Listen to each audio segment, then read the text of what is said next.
Hello, my name is Snowlight. This is my Warcraft University, a YouTube series intended to give new and mid-tier players simple concepts towards playing World of Warcraft at a higher level. In this video, we will discuss macros, modifiers, conditions, and stances.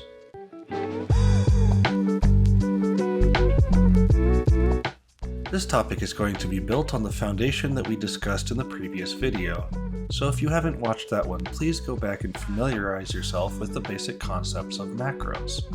To expand on the basics, we're going to look at adding some intelligence, very basic intelligence, to your macros. As mentioned in the last video, we won't take this to the automation level for terms of service reasons, but having one button that can perform 2 or 3 actions can be very helpful, especially in cases where the number of abilities available to the player can be overkill. Just take a look at all the different heals I have access to as a priest. So without further ado, let's give you some tools to gain a little more control over your own character through macros. For those eagle-eyed viewers, you may have noticed in the introduction video that I skimmed over the first line on most of my macros. The first line, where it says #show tooltip, does not change the actions that the macro will perform. Instead, it will overwrite the default logo for the button that you press to kick off the macro, so that it matches the spell image in your spellbook. If you leave the rest of the line blank, it will match the spell that it intends to use from the first line in your macro. Otherwise, you can shift-click, just like we discussed in the last video, to select the ability you want to see. Also, the tooltip that comes up when you hover your mouse over the button will match the spell you have chosen. That's where the command show tooltip comes from. This feature is mostly cosmetic, so feel free to add this line if you want to dictate the icon and tooltip used for your macros.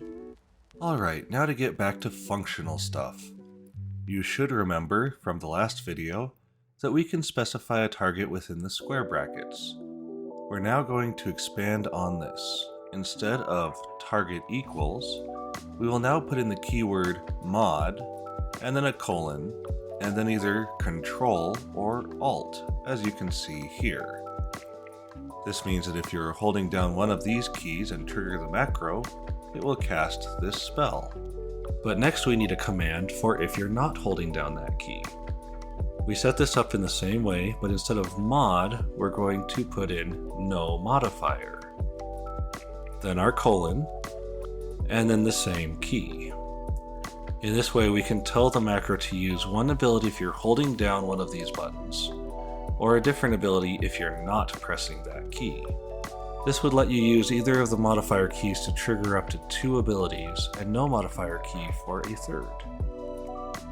Of course, take some time to experiment with these possibilities. There are a lot of things you can do with just this functionality, so definitely have some fun with this. Alright, let's take the square bracket logic to the next level. There are certain conditions that can be true or false, and your macro can decide to do something or not to do that thing based on these conditions. Go ahead and type /cast, a space, and then your left square bracket. And then we're going to type either help or harm. If you type help, this is going to trigger if your current target is friendly, and similarly, harm will trigger if the target is hostile. Similarly, the keywords dead and no dead will trigger if the target is alive or not. Notice how I'm separating each of these keywords with a comma. That allows us to put more than one condition. Similarly, you can leverage one /cast command to multiple sets of conditions and abilities, like this, by using the semicolon to separate them. So it will use the ability that meets all the conditions first. If you put an ability at the end without any conditions, like this, it will treat that last ability as the if all else fails, do this. So that can be kind of a shortcut. You can see I have leveraged this to effectively swap my bars between helpful and harmful spells on my priest, depending on if my current target is friendly or hostile. Okay, let's take a look at the druid, the master of shapeshifting. Druids are able to become bears, cats, moonkins, and a few other things as well.